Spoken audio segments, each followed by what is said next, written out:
I don't mind games that have more of a focus on story than on gameplay. I don't need every game to have lots of action and the need for quick reflexes. Sometimes just chilling and playing a visual novel, adventure game, or a game that somewhat defies easy categorization can be a fun time. Of course, these games often have to make up for their gameplay limitations with the other aspects of the game. Does the story, characters, and presentation make up for gameplay that may not be the most stimulating? That's the question I have to ask games like 1bitHeart, the game I'm reviewing today. 1bitHeart is an adventure-style game with visual novel and deduction elements to it, developed by Miwashiba, which is stylized as triangle, circle, square, X. It was released in 2017 for PC. It is only $2.99 on Steam. Being a small indie game, it doesn't have an official ESRB rating, and I'm honestly not quite sure where I would stick it. For the most part, the game is fairly chill and doesn't really have anything too questionable that would probably stick it more as like an E10 for me. However, there are times where the game veers into some more serious topics that are probably more leaning into the teen age range. So I would probably give my estimate rating as kind of a high E10, low teen type of range, but that's just my best estimation.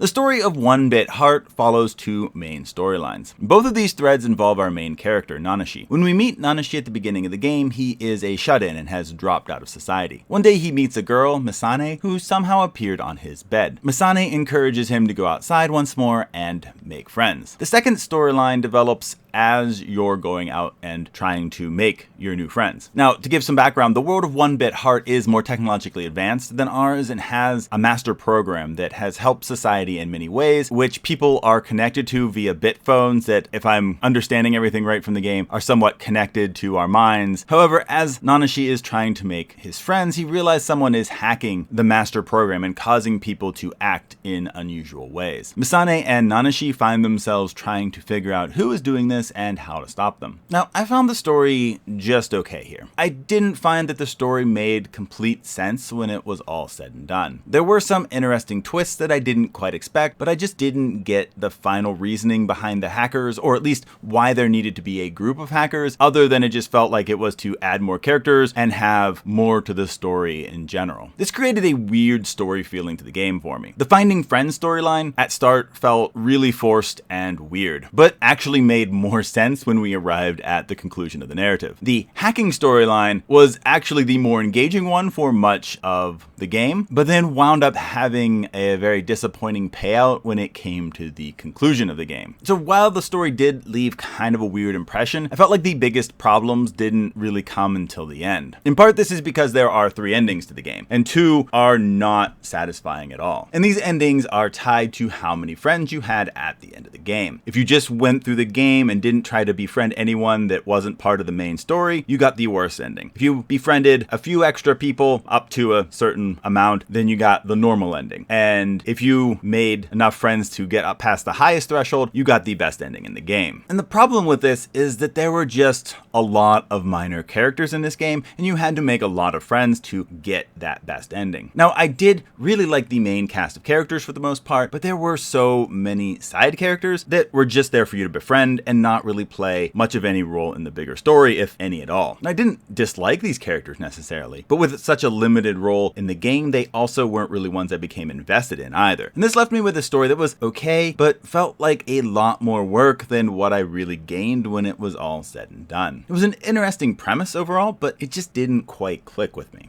Compared to some games of this genre, 1bitHeart actually has a little bit more in terms of gameplay. Much of the game is walking around talking to various people to progress the story, but there are a handful of other gameplay elements to be found. As you progress through the main story, there are 2 other types of gameplay you'll encounter. The first is a dialogue system where you have to point out inconsistencies and figure out who is and isn't a suspect of the weird hackings taking place. If you've played the Ace Attorney series, this will remind you of that a little bit, but I felt like this system wasn't quite as polished or deep as that one. There were many times where I felt like a certain choice should have worked, but it wasn't the exact prompt or exact time to use that prompt. Thankfully, the game is pretty forgiving in terms of getting things wrong, but still, it just felt a bit clunky, and I didn't like it as much as I have in other games. The second type of gameplay was your ability to undo the viruses that were introduced by hacking. This was simply done by inputting the correct keys in the right order. You had to enter a combination of the arrow keys Z, X, and C. This, I guess, helped to break things up a bit, but honestly wasn't wasn't super engaging and just kind of felt unnecessary in all honesty. Now, while you ran into these while dealing with the main story, there were also gameplay elements that were involved with making friends. This involved earning money to buy items to give to friends and make them like you more. To earn money, you go into Nanashi's computer and play games like a Tetris or Dr. Mario clone in order to earn money. Thankfully, there is a way in game to gain max money fairly easily instead of having to grind these games for enough money to buy the items you would need, because grinding this out legitimately would have been a nightmare and not very much fun at all. You then buy items to give people, but each character has items that they like and will increase their friendship quicker than others. So as you are giving items to people and increasing their friendship, you will get little side stories that involve that character, and once you reach max friendship, they'll be your friend officially. Now, this wasn't bad, and some of the character stories were pretty interesting and entertaining, but again, there were way too many of these side characters, so it took quite a bit of time, and not every character had the same level of interesting story. It definitely would have been nicer if the cast was trimmed a bit, and even if some of the other side characters could have been more involved with the main story. As it is, it just feels like a lot of these characters are just there to pad the number of friends that you can make and make the game feel a little bit longer, which is never really a great thing, to make parts of your game feel like they're just there to pad out the time. While there are a number of systems in 1bitHeart, none of them are phenomenal. Some are better than others, but all aspects kind of have varying degrees of flaws.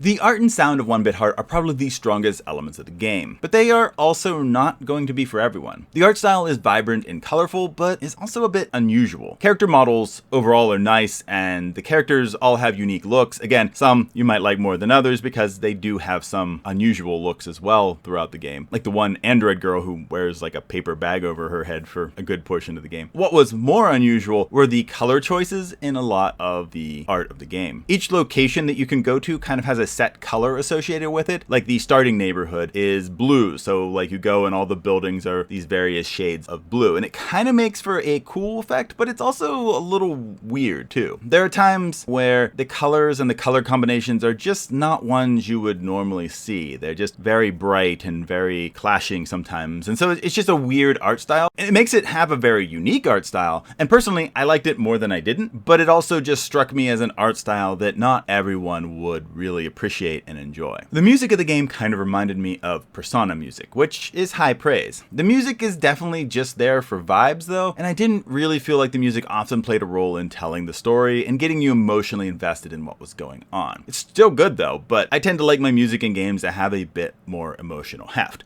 I realize that's a preference, and it doesn't detract from the fact that the music is still really good, but it also just doesn't hit me as much as it maybe could have. And the music is definitely the most noticeable thing on the sound front. Characters do make noises or say a little something every once in a while, and this is done fairly well when it happens, but it's so minor that it didn't really add that much for me. Sound effects are kind of there, but nothing really stands out for that either.